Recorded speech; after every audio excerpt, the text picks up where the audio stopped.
Hi everyone, स्वागत है आप सबका फिर से एक नई वीडियो पर। दोस्तों आज हम लोग देखेंगे मैथ से संबंधित कुछ महत्वपूर्ण प्रश्न जो कि आने वाले एग्जाम में पूछे जाने की संभावना है। तो आइए देखते हैं पहला क्वेश्चन। एक क्रिकेट खिलाड़ी के 31 पारियों के रनों का औसत 31 है। अगली पारी में वह कितना रन बनाए जिससे कि औसत में 2 की वृद्धि हो जाए। तो इस क्वेश्चन को कैसे करेंगे दोस्तों आपको बस ऐसे लिख लेना है, पारी औसत कुल रन। पारी कितना है तो 31 पारी खेला है, तो इसका औसत कितना आया है तो 31 रन का औसत आया है। 31 गुणे 31 कर दीजिए, दोनों का मल्टीप्लाई कर दीजिए तो आपको कुल रन मिल जाएगा। कुल रन कितना मिलेगा, एक एक करने एक, तीन तीन 6 और तीन तरीके 9, मल्टीप्लाई करना इस तरह से आपको आना चाहिए। अब देखिए कह रहा है कि अगली पारी में कितना रन है। अगली पारी में खेलेगा तो 31 की जगह पे कितना पारी हो जाएगा, एगो पारी खेलने पर 32 पारी हो जाएगा। औसत कितना हो जाए, दूगो बढ़ जाए तो 31 में दूगो औसत बढ़ जाएगा तो कितना हो जाएगा 31, 32, 33 हो जाएगा। ठीक है, तो इतना हो जाएगा। इसका कुल रन कितना होगा तो 32 गुणे 33 कहीं साइड में कर लीजिए, तो 32 गुणे 33 कर लीजिए इस तरह से। तो 3 दूनी 6, 3 दूनी 6, 3 तरीके 9, 6, 15 का 5 हाथ में, 3 तरीके 9, 1 10, 1056। यानी कुल रन कितना बना दिया 1056 रन। यानी 31 पारी का कुल रन 961 है और 32 पारी का कुल रन 1056 है। तो 32वीं पारी में उसने कितना रन बनाया है यही आपसे पूछा जा रहा है।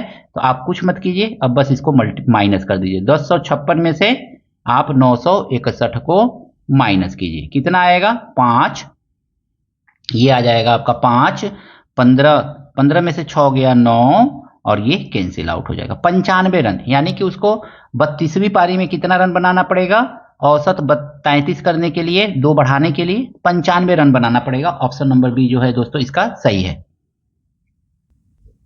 देखिए दोस्तों इस क्वेश्चन में कहा गया है रमन और मदन की वर्तमान आयु। एक तरफ लिख लीजिए रमन, हाँ एक तरफ लिख लीजिए मदन। वर्तमान आयु का अनुपात कितना है 2 संबंधे 3 का है, ये वर्तमान है। ठीक है, याद रखिएगा वर्तमान। और फिर कह रहा है 6 वर्ष के बाद इनकी आयु का अनुपात कितना हो जाएगा, 6 वर्ष बाद 3 संबंधे 4 हो जाएगा, तो 3 संबंधे 4 हो जाएगा। ये भविष्य का है, ठीक है ना, 6 वर्ष बाद कह रहा है तो ये भविष्य का है। ठीक है, याद रखिएगा इसको, ये वर्तमान है ये भविष्य है। अब देखिए इसके बीच का अंतर कितना है, 1 का अंतर है। इसके बीच भी अंतर कितने का है, 1 का अंतर है। यानी कि 6 वर्ष बराबर, 6 वर्ष बराबर कितना हो जाएगा, 1 का अंतर आ रहा है। तो यहाँ पे क्या पूछा जा रहा है, रमन की वर्तमान आयु। रमन की वर्तमान आयु जाएंगे, यहाँ पे 2 मिल रहा है, 2 में 6 से मल्टीप्लाई कर दिए, 6 गुणे 2, यानी कि 2 बराबर कितना होगा तो 6 गुणे 2 बराबर 12 वर्ष, तो 12 वर्ष। तो इस तरह से आप सिंपली निकाल लेंगे 12 वर्ष का क्या है, उसका वर्तमान आयु है, किसका, तो ये रमन का। ऑप्शन नंबर बी जो है दोस्तों इसका सही है। दोस्तों इस प्रश्न को ध्यान से देखिएगा, ये क्वेश्चन बहुत ही ज्यादा इंपॉर्टेंट है क्योंकि ये अक्सर एग्जाम में पूछा जा रहा है इस समय। तो 121 का रूट किया है, फिर प्लस करके 5 कर दिया है, फिर प्लस करके 32 कर दिया है, ऐसे ही तो किया है ना। तो इस क्वेश्चन को कैसे सॉल्व करेंगे, तो एकदम सिंपल सा तरीका है, आइए देखते हैं। 121 का रूट कितना होता है 11 होता है, 11 में 5 जोड़ दीजिए तो 16 आ जाएगा। 16 का रूट फिर देखिए बस 16 ही तो बचा, 11 का रूट निकल गया 16, अब प्लस यहाँ पे बचा आपका 32। ठीक है, ऐसे बचेगा और ये रूट हो गया। अब 16 का रूट कितना होता है 4 होता है, 4 32 में जोड़ दीजिए आपका कितना आ जाएगा 36। और 36 का रूट आप जानते ही कितना होता है दोस्तों 6 होता है, तो 6 आपका आंसर होगा। यानी 121 का 11, 11 में 5 जोड़ दिया आ गया 16, 16 का रूट 4 और 4 में 32 जोड़ दिया आ गया 36, 36 का रूट 6। ऑप्शन नंबर बी जो है दोस्तों इसका सही है। दोस्तों ये क्वेश्चन दिया गया है मोहर और रमा की आय का योग 2700 रुपया है। मोहर अपनी आय का 90% व्यय करती है और रमा अपनी आय का 80%। यदि दोनों की बचत समान है तो रमा की आय है।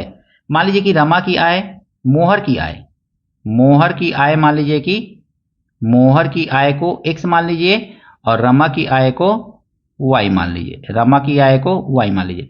बचत कह रहा है समान है ना, तो 90% व्यय करती है तो 10% मोहर बचाती होगी, यानी कि 10x बटा 100 हो जाएगा, सीधा सीधे लिख लेंगे।